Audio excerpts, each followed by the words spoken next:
கர்த்தருக்கு சோத்திரம். இன்றைய வேத வசனம் எசேக்கியேல் 34 அதிகாரம் 26 வசனம்.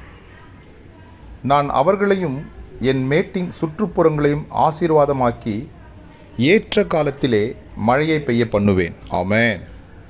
ஆசீர்வாதமான மழை பெய்யும். ஆமேன். எசேக்கியேல் 34 அதிகாரம் 26 வசனம்.